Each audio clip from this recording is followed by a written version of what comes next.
अस्सलाम वालेकुम स्टूडेंट, आज हम डिस्कस करेंगे oxidation number of coordination compounds. ठीक है, सो कोऑर्डिनेशन नंबर का जो ऑक्सीडेशन नंबर होता है वो क्या होता है।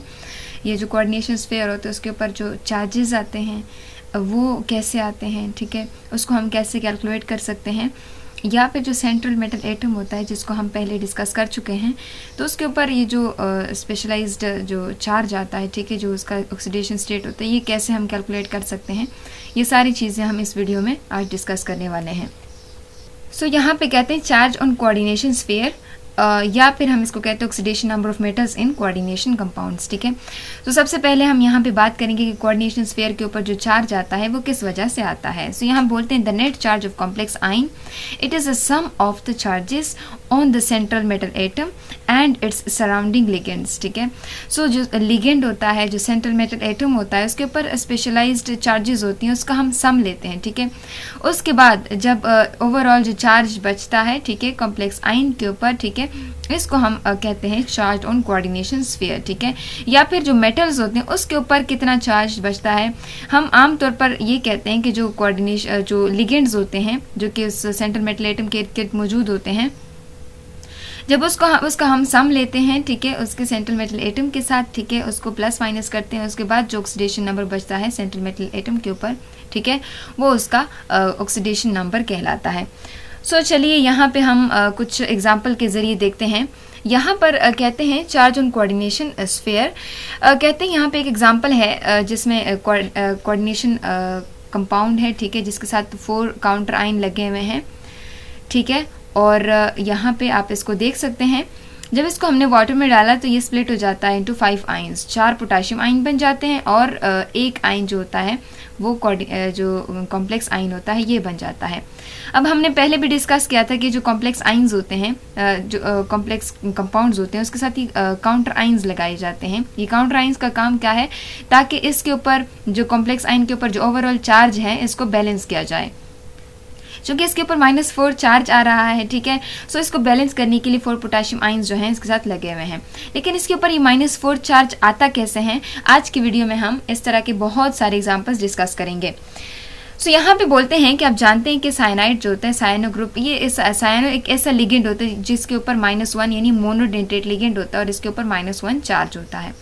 चूँकि इस कॉम्प्लेक्स में आप देख सकते हैं 6 लिगेंड्स अटैच्ड हैं। ठीक है, सो चूंकि 6 cyano ligands, cyanide ligands attach है और इसके ऊपर यहाँ पे -6 चार्ज आ जाएगा। ठीक है, और जो आयरन है, ठीक है, जो सेंट्रल मेटल एटम है उसके ऊपर +2 चार्ज है। ठीक है, जब इन दोनों को हम आपस में माइनस करते हैं, यानी -6 से +2 माइनस करते हैं, तो हमारे पास -4 बचता है, जो कि इस कॉम्प्लेक्स के ऊपर -4 चार्ज आता है। अब ये आयरन के ऊपर +2 चार्ज कैसे आता है वो यहाँ पे हम ऑलरेडी कैलकुलेट कर चुके हैं।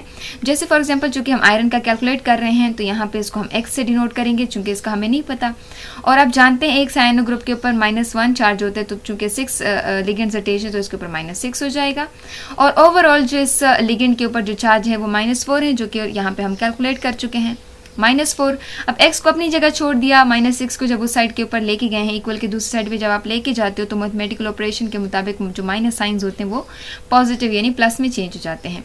अब -4 और +6 को हम आपस में जब इसको आपस में माइनस करेंगे तो चूँकि यहाँ +2 आएगा, लेकिन साइन वही लगेगा जो ग्रेटर फिगर के साथ लगा होता है, तो हमारे पास यहाँ +2 है। सो यहाँ पे आप देख सकते हैं कि आयरन के ऊपर कितना चार्ज है, आयरन के ऊपर +2 चार्ज आता है। ठीक है, सो ये +2 ऑक्सीडेशन स्टेटस का +2 है। अब +2 इसके ऊपर -6, ठीक है, आप जानते हैं -6 से +2 माइनस करो तो आपके पास -4 आते हैं और ओवरऑल इस कॉम्प्लेक्स के ऊपर -4 चार्ज आ जाता है। अब यहाँ पे इसकी जो बाकी एग्जांपल्स हैं वो देखेंगे। जैसे प्लैटिनियम में 6 क्लोराइड आइंस इसके साथ अटैच्ड हैं, ठीक है, और ओवरऑल इस कॉम्प्लेक्स के ऊपर -4 चार्ज है। ठीक है, यानी इसके साथ कोई काउंटर आइंस हैं वो तो निकल चुके हैं, तो हमारे पास जो चार्ज कॉम्प्लेक्स हैं वो हमने वही लिया है। अब आप जानते हैं कि हर एक क्लोराइड जो होते हैं कि मोनोडेंटेट लिगेंड होता है और ये एक इसके ऊपर -1 चार्ज होता है, यानी ये एक इलेक्ट्रॉन पेयर क्या कर सकता है, डोनेट कर सकता है। तो चूंकि 6 क्लोराइड आइन लगे हुए हैं तो ये इसके ऊपर -6 चार्ज आ जाएगा। ठीक है, और जो कोऑर्डिनेशन स्फीयर है इसके ऊपर -2 चार्ज आता है। ठीक है, अब आप जानते हैं कि -2 कब आया, क्यों आया। क्योंकि आप जानते हैं यहाँ पे इसके ऊपर ज़रूर यहाँ पे इसके अंदर यहाँ पे कोई दूसरी एंटिटी है जिसके ऊपर +4 चार्ज है, ठीक है, +4। अब ये +4 जब इससे माइनस करो +4 और ये -6, ठीक है, इस क्लोराइड के ऊपर -6, जब इस -6 को हम क्या करते हैं +4 से माइनस करते हैं तो हमारे पास -2 आता है, जो कि ओवरऑल इस कॉम्प्लेक्स के ऊपर -2 चार्ज आता है। लेकिन ये +4 कैसे आता है, ये हमने कहा प्लैटिनियम के ऊपर +4 चार्ज है। अब इसको हम कैसे कैलकुलेट करेंगे? अब जानते हैं प्लैटिनियम को हम X से रिप्रेजेंट करते हैं क्योंकि इसका हम कैलकुलेट कर रहे हैं। और क्लोराइड, चूँकि एक क्लोराइड के ऊपर माइनस और 6 क्लोरो ग्रुप्स लगे हुए हैं, तो लिगेंड्स लगे हुए हैं, तो ये क्या कहलाएगा, ये -6 हो जाएगा। और जो कॉम्प्लेक्स के ऊपर जो चार्ज है वो -2 है। -2 को हम इक्वल के दूसरी साइड पे लिख लेते हैं। अभी -6 को हम इक्वल के दूसरी साइड पे लेके जाते हैं तो +6 हो जाएगा। +6 से जब हम -2 माइनस करेंगे तो +4 आ जाएगा। इसका मतलब क्या हुआ कि जो प्लैटिनियम होता है इसके ऊपर +4 चार्ज, जो कि ऑलरेडी हम यहाँ पे कैलकुलेट कर चुके हैं। और क्लोराइड के ऊपर क्या हो जाएगा, -6, ठीक है, ये -6 हो जाएगा। यस, ये -6 हो जाएगा, ये हो जाएगा +4 और ये हो जाएगा -2, यानी -6 से +4 माइनस करो तो ओवरऑल स्फीयर के ऊपर -2 चार्ज बचता है। सो इसके ऊपर भी हमने कैलकुलेट कर लिया। अब दूसरा यहाँ पे कॉम्प्लेक्स आता है, यहाँ पे कॉपर Cu और इसके साथ ये 4 ग्रुप्स लगे हुए हैं। अमीनो जो लिगेंड्स है वो अटैच है, लेकिन आप यहाँ पे देखते हैं कि जो अमीनो लिगेंड्स होते हैं ये क्या हैं, ये न्यूट्रल लिगेंड्स होते हैं, इसके ऊपर कोई चार्ज नहीं होता। अब जब इसके ऊपर चाहे 4 लगे हुए लेकिन ओवरऑल इसके ऊपर क्या है, ओवरऑल इसके ऊपर जो चार्ज है वो क्या है, वो 0 है, ठीक है।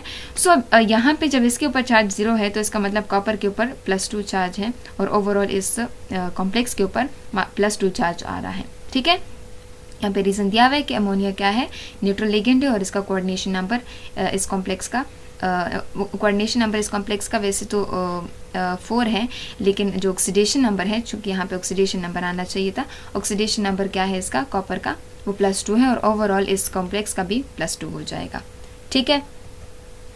अब यहाँ बाकी एग्जांपल्स आ जाते हैं जिसमें यहाँ पे पोटाशियम 3 लगे हुए हैं जिसको हम काउंटर आइंस बोलते हैं। और ये काउंटर आइंस किस लिए होते हैं कि इसके ऊपर जो स्पेशलाइज्ड चार्ज आते हैं उसको सेटिस्फाई करने के लिए हम ये काउंटर आइंस लगाते हैं, ठीक है। अब जब इसको वाटर में डाला जाता है तो ये 4 आइंस में स्प्लिट हो जाता है, 3 पोटाशियम आइन और एक ये कॉम्प्लेक्स आइन, ये हो जाते हैं -3, ठीक है। और यहाँ पे इस कॉम्प्लेक्स के ऊपर क्या आ जाएगा, सॉरी इसके ऊपर ये +3 हो जाएगा और इस कॉम्प्लेक्स के ऊपर -3 हो जाएगा, ठीक हो गया। अब ये -3 इसके ऊपर कैसे आया ये हमने कैलकुलेट करना है। यहाँ पे आप जानते हैं कि जो साइनो ग्रुप होते हैं वो एक इलेक्ट्रॉन पेयर डोनेट करते हैं, यानी इसके ऊपर -1 चार्ज होता है, तो ये इसके ऊपर -6 आ जाएगा, ठीक है। यहाँ पे अंदर कोई ऐसी एंटिटी मौजूद है कि जिसके ऊपर +3 चार्ज है, जो कि -3 जो है इसके ऊपर +3 चार्ज है।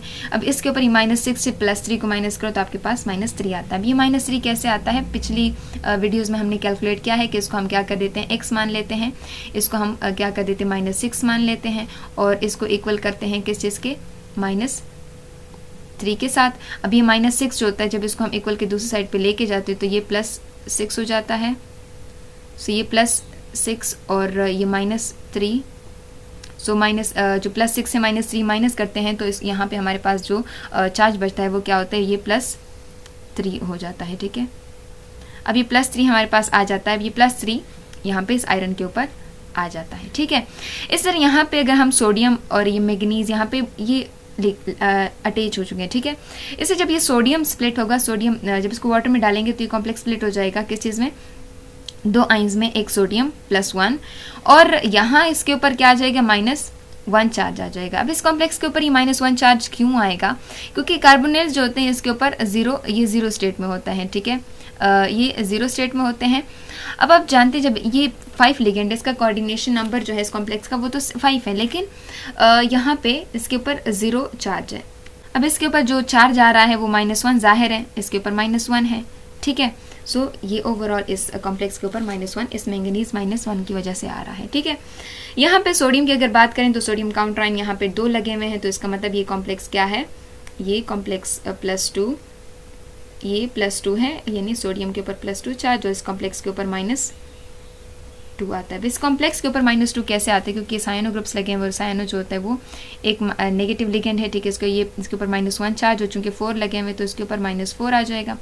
अब इस निकल के ऊपर B कोई ऐसा कोई चार्ज है कि जो इससे माइनस होता है और आगे जाके 2 बनाता है, तो इसके ऊपर मतलब इसके ऊपर +2 चार्ज है, ठीक है। इस निकल के ऊपर +2 चार्ज, और +2 जब -4 से माइनस करते हो तो यहाँ पे ओवरऑल -2 बचता है। वही कहानी कि हम निकल के ऊपर कैसे कैलकुलेट करते हैं कि ये x हो जाता है और ये साइनो ग्रुप्स कितने हैं, ये 4 हैं, ठीक है। तो ये -4 और इक्वल करते हैं इसको हम किस चीज़ के, इसको हम -2 के इक्वल करते हैं, ठीक है। जब ये -4 इक्वल के दूसरी साइड पे जाता है तो ये +4 हो जाता है, ये +4, और +4 से जब -2 माइनस करते हैं तो हमारे पास इस कॉम्प्लेक्स के ऊपर सोडियम निकल के ऊपर कितना चार्ज आ जाता है, +2। सो ये +2 -4 से माइनस करो तो हमारे पास ओवरऑल कॉम्प्लेक्स के ऊपर -2 चार्ज आ जाता है। इस तरह अगर हम यहाँ पे Hg की बात करते हैं तो यहाँ पे साइनो ग्रुप्स कितने हैं, इसके ऊपर ये एक साइनो ग्रुप -1 देता है, ठीक है। तो ये चूँकि 2 लगे हुए तो इसके ऊपर -2 आ जाएगा। यहाँ पे जो ये कॉम्प्लेक्स ओवरऑल हमारे पास न्यूट्रल होता है, क्यों होता है, क्योंकि जो Hg होता है, ठीक है, मरकरी, ये क्या होता है, ये +2 स्टेट में यहाँ पे एग्जिस्ट करता है, क्योंकि यहाँ पे इसके ऊपर +2 आता है, ठीक है। और ओवरऑल इस कॉम्प्लेक्स के ऊपर क्या आ जाता है, 0 स्टेट आ जाता है, ठीक है। इस तरह यहाँ पे ये मरकरी है तो यहाँ पे मरकरी +2 स्टेट में, ये पूरा कॉम्प्लेक्स +2 स्टेट में आता है। क्यों, वजह क्या क्या है, क्योंकि यहाँ पे जो अमीनो ग्रुप्स लगे हुए ये न्यूट्रल लिगेंड है और ये कोई भी चार्ज इसको डोनेट नहीं करते, इसके ऊपर 0 होता है। तो जो ओवरऑल इसके ऊपर जो चार्ज आता है ये +2, ठीक है। सो ओवरऑल ये कॉम्प्लेक्स के ऊपर आ जाता है। सो अब यहाँ पे दूसरा कॉम्प्लेक्स दिया हुआ है ये प्लेटिनियम का, ठीक है। इसके साथ बहुत सारे लिगेंड अटैच है, आप जानते हैं यहाँ पे Cn क्या है, -1 स्टेट में है, ठीक है। और यहाँ पे ये कॉम्प्लेक्स जब स्प्लिट होगा ये यहाँ पे -2 आएगा, क्योंकि यहाँ पे काउंटराइन कितने हैं, -2 है। जैसे यहाँ पे हमारे पास पॉजिटिव काउंटराइन लगाते थे, यहाँ पे कॉम्प्लेक्स पॉजिटिव है और काउंटराइन हमने नेगेटिव लगाए हैं, तो ये -2, इसका मतलब इस कॉम्प्लेक्स के ऊपर ओवरऑल कितना आएगा, +2 चार्ज आएगा, ठीक है। सो +2 क्यों आता है, इसका मतलब ये है कि इसके अंदर यहाँ पे कोई ऐसी एंटिटी है कि जिसके ऊपर +3 चार्ज मौजूद है, ठीक है। इसके ऊपर +3, प्लेटिनियम के ऊपर +3। अभी प्लेटिनियम के ऊपर +3 में क्यों लेके आ रही हूँ, क्योंकि En क्या है, ये भी एक न्यूट्रल लिगेंड है, इसके ऊपर भी 0 चार्ज है। वाटर क्या है, एक्वा, ये भी इसके ऊपर भी 0 चार्ज है, ठीक है। ये भी कोई चार्ज इसको डोनेट नहीं करता। सो जो ओवरऑल चार्ज मतलब जो नेट चार्ज जो सम लेते हैं हम इसका साइनो के साथ, ये नहीं -1 और ये +3। सो जब +3 से हम -1 माइनस करते हैं तो यहाँ पे +2 बचता है हमारे पास, ठीक है। और इस तरह अगर यहाँ पे Cl3 कर दो तो इसका मतलब यहाँ पे प्लेटिनियम +4 में है और +4 में से 1 माइनस करो तो यहाँ पे ओवरऑल 3 आ जाएगा। सो ये थे कोऑर्डिनेशन कंपाउंड्स के कुछ एग्जांपल्स के जिसके हमने ऑक्सीडेशन स्टेट जो थे वो कैलकुलेट कर लिए, ठीक है।